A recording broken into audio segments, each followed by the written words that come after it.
She was sitting there right next to me, put her little head on my lap, and I just kind of fell in love with her.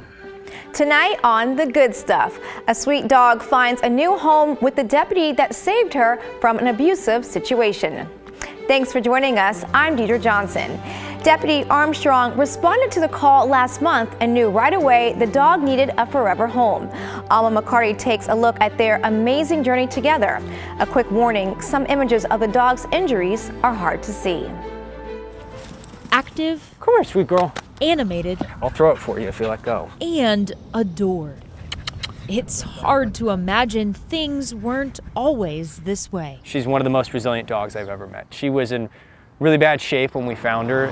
Found by the Washington County Sheriff's Office in Aloha. The caller reporting a case of animal abuse. Deputy William Armstrong responded. Last when I met Trilly, she at the time had some pretty severe wounds and lacerations on her face. Just based off of seeing what we could see and the evidence that we had, it seemed as though she was abused. Deputies seized the dog, formerly named Dice, and took her to the emergency vet. They kind of confirmed what we had found about her injuries and what had possibly caused her injuries. The sheriff's office arrested 41-year-old Brandon Ash of Beaverton, charging him with animal abuse and neglect. Meantime, as her recovery began at Bonnie L. Hayes Animal Shelter, Deputy Armstrong realized what he had to do. It just kind of clicked that this dog needed somewhere safe, needed somewhere where it would get unconditional love and where she could have the best shot at rehabilitation and recovery. In adopting her, he'd give her a new home, complete with a new name. Her name is Trilly, short for Trillium, like the Oregon flower. It's a flower in the Northwest that blooms, I think, once every 3 years, if I'm correct. And I just thought that fit, because she's my little rare little girl who I found. You ready? Armstrong says Trilly's still got a lot to learn. We're trying to get her more comfortable being on leash. We're seeing a trainer regularly to kind of break some old habits and get some new good habits. And she really loves to play. She loves tug of war. She loves playing fetch. So I'm really excited for her future and just seeing everything that it brings. A future safe with a loving family. I think every dog, every animal in general of animal abuse deserves a second chance. And I think this is her big shot at a second chance. Alma McCarty, KGW News. So glad to see she's doing well. Well, our next story highlights a local performing arts program. The Oregon Children's Theater is a safe space for kids across the Portland metro area, and it needs your help to keep its doors open. Daisy Caballero shows the hardships it's faced and how the creative space has helped the community.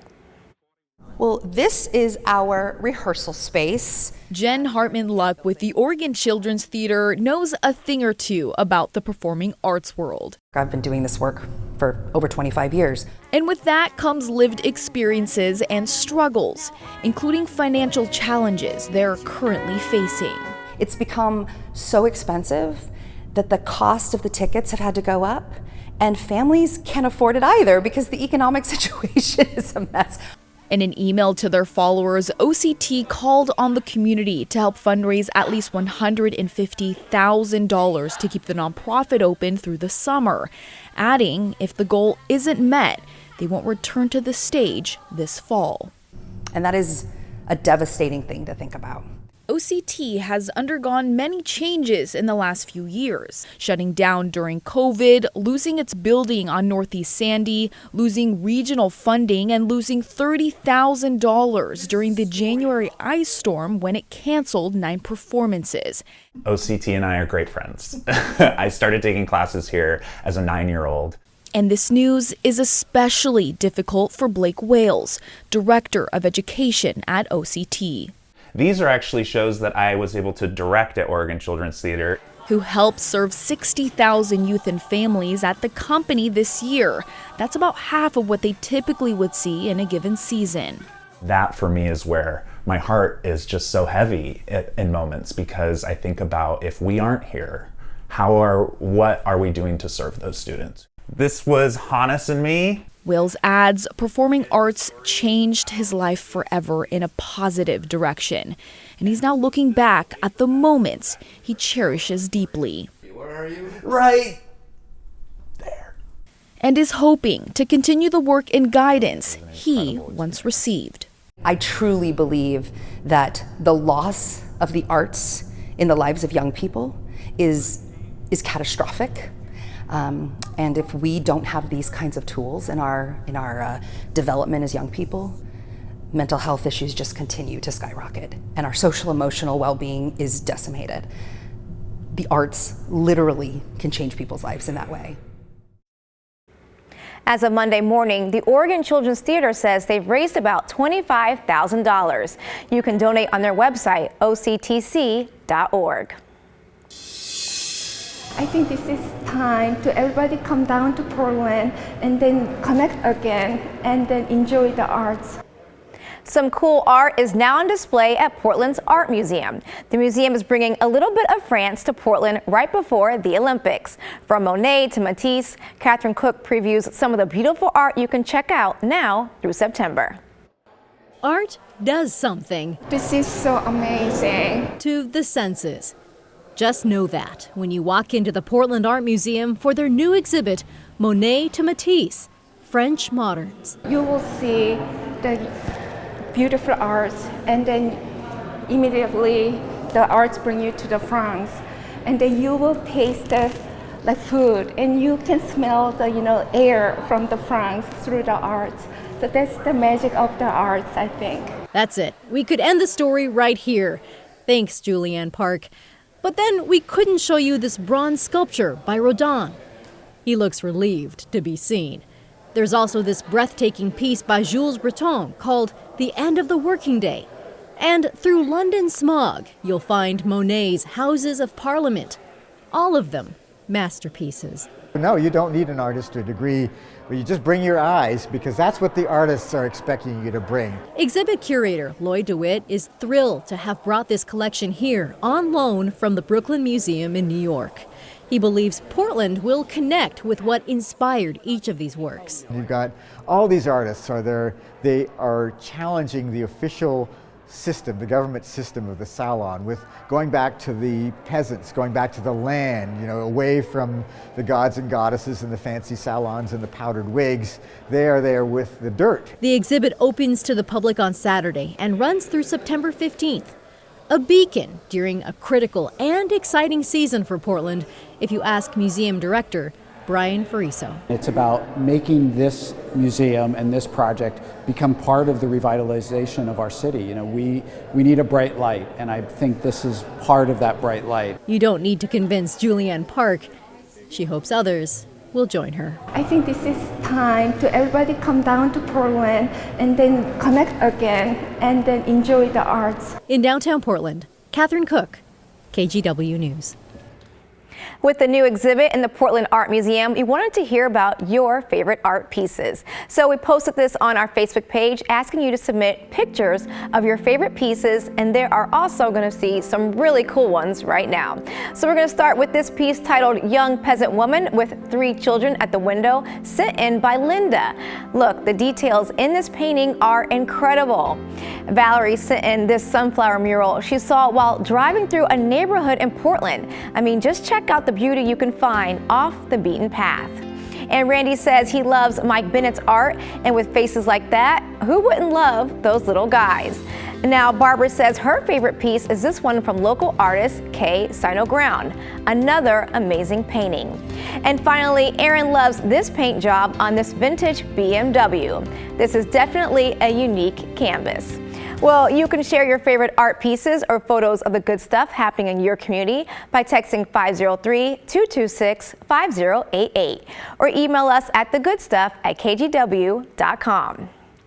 Coming up, meet the most recent local athlete representing Team USA during the Summer Olympics. That's up next.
There are just 45 days until the Summer Olympics in Paris, and teams are falling into place. That also includes rowing. Peter Quinton is a Grant High School graduate and now part of the men's 8 for Team USA. He's usually the first rower in the boat and helps set the pace for the team. Peter got his start with the Rose City Rowing Club here in Portland before competing for Harvard and the University of Washington. He's always dreamed about making the Olympic team. It's pretty surreal. This is something that most people only dream about. So to have achieved this already in my career is pretty incredible. It's something I've been working towards for quite a long time. It's special to have made it happen. Now he's training on the East Coast before the Olympics. The final for the men's 8s will be August 3rd. Well, competing on a high level can be a stressful situation for Olympic athletes. And now local athletes want others to know it's okay not to be okay. Chris Egan with our sister station in Seattle has the story.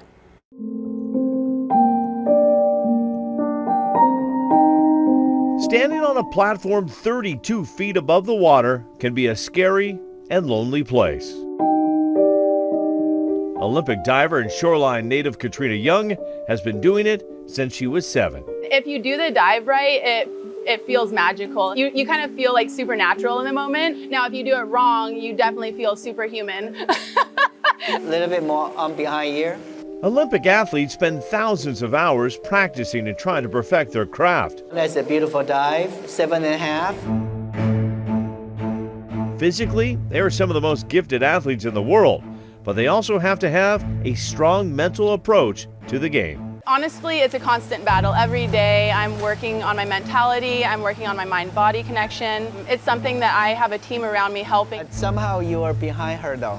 Like, I have so many people that encourage me. Super talented. I mean, Thanks, you're absolutely amazing. You know that. Thank you, baby. I literally have a huge team that's always inspiring me and encouraging me. Katrina knows she needs balance when she's diving. I can feel your hand. But more importantly, balance in her life. You don't love me. She says you have to believe in yourself and love yourself no matter the results. I think the biggest message that I take from pushing myself is being my best self. Besides just comparing myself and competing, it's about becoming the person I want to be. And to do that, I really have to show self-care. And the first ever Olympic gold medal in women's canoeing goes to Nevin Harrison in the United States. In 2021, Nevin Harrison won a gold medal in Tokyo. Ready? Up! The Seattle native is back to defend her title in Paris. And while she suffered some injuries along the way, she also knows about dealing with mental struggles. I remember in Tokyo when I heard about Simone Biles, and I don't think I fully understood it. I think it's because I never experienced the level of spotlight that she did. I find myself lucky enough to never experience that level of spotlight still, but the amount increased, and then I realized, oh, that's what it feels like. That's what she was going through. Being vulnerable, having conversations about mental health. Nevin wants everyone to know it's okay not to be okay. Like, you don't have to have this plastic mold of yourself 24/7 because you think that's what you need to do. I think it's all kind of a process of really good days and really bad days. And if you expect perfection every single day, you're never gonna get that. I think it's just about doing your best and showing up every day and giving it your all. As we get ready for the Summer Olympics, we want to thank those special people who've had a positive impact on athletes. If you have a coach that stands out in your or your child's life, let us know. We'll feature a few coaches during the Olympics. Just text COACH to 503-226-5088 for how to submit. Coming up on The Good Stuff, he owns 6 different restaurants in Portland, and one was named the best in the country. Hear from the local chef getting recognized for his hard work.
Welcome back. 2 local chefs won the prestigious James Beard Award this week. We're talking about Chef Gregory Gourdet of Cannes and Chef Earl Ninsom of Longbon. Our Cindy Dorner sat down with Ninsom to talk about winning the prestigious award.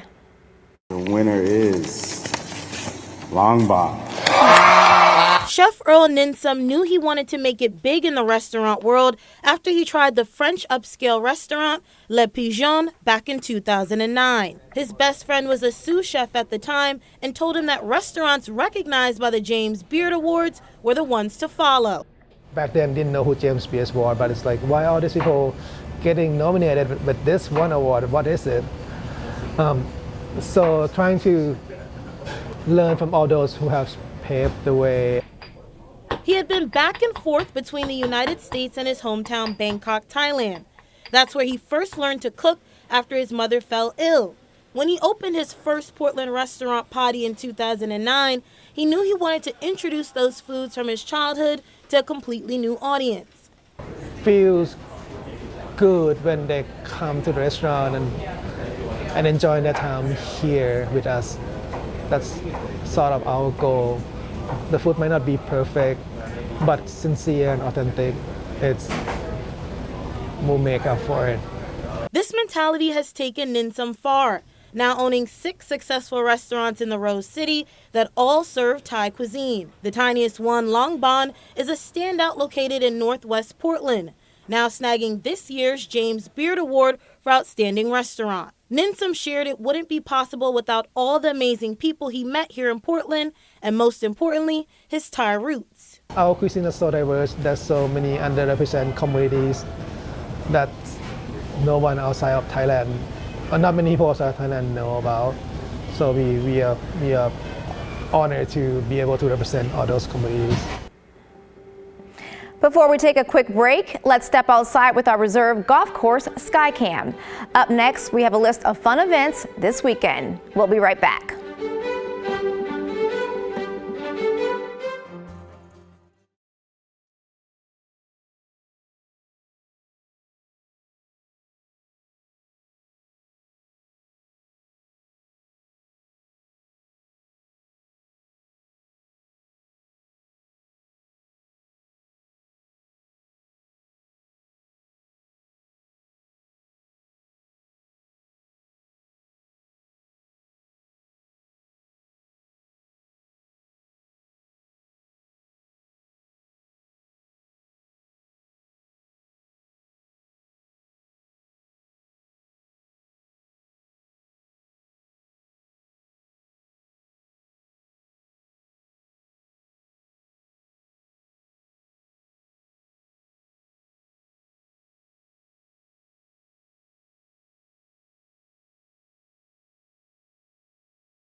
This year's Rose Festival is now in the history books, and we're fast approaching Father's Day weekend. If you're trying to find something to do, we've got you covered with many fun events this weekend.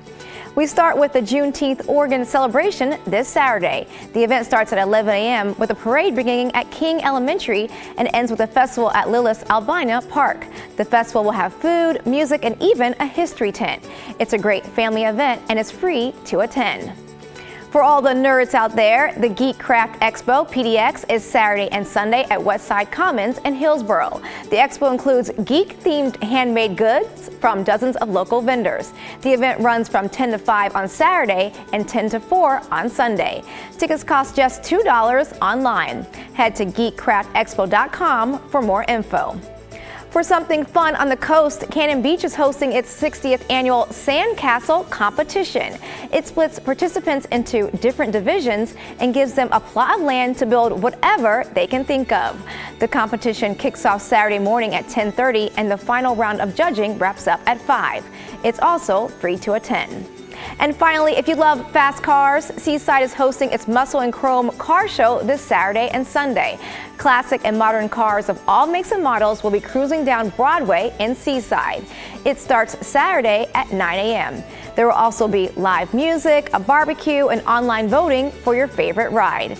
For more information, head to seasidecarshow.com. For more weekend inspiration, check out the 8 Things to Do article up each week on kgw.com. Well, that's all the time we have for today, but thanks for taking a little time for the good stuff. And as we say goodbye, we leave you with this stunning view from our Rose City Skycam. Just amazing. Well, have a good night.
I'm Deidre Johnson. This year's Rose Festival is now in the history books, and we're fast approaching Father's Day weekend. If you're trying to find something to do, we've got you covered with many fun events this weekend. We start with the Juneteenth Oregon celebration this Saturday. The event starts at 11 a.m. with a parade beginning at King Elementary. It ends with a festival at Lillis Albina Park. The festival will have food, music, and even a history tent. It's a great family event and is free to attend. For all the nerds out there, the Geek Craft Expo, PDX, is Saturday and Sunday at Westside Commons in Hillsboro. The expo includes geek-themed handmade goods from dozens of local vendors. The event runs from 10 to 5 on Saturday and also 10 to 4 on Sunday. Tickets cost just $2 online. Head to geekcraftexpo.com for more info. For something fun on the coast, Cannon Beach is hosting its 60th annual Sandcastle competition. It splits participants into different divisions and gives them a plot of land to build whatever they can think of. The competition kicks off Saturday morning at 10:30, and the final round of judging wraps up at 5. It's also free to attend. And finally, if you love fast cars, Seaside is hosting its Muscle and Chrome car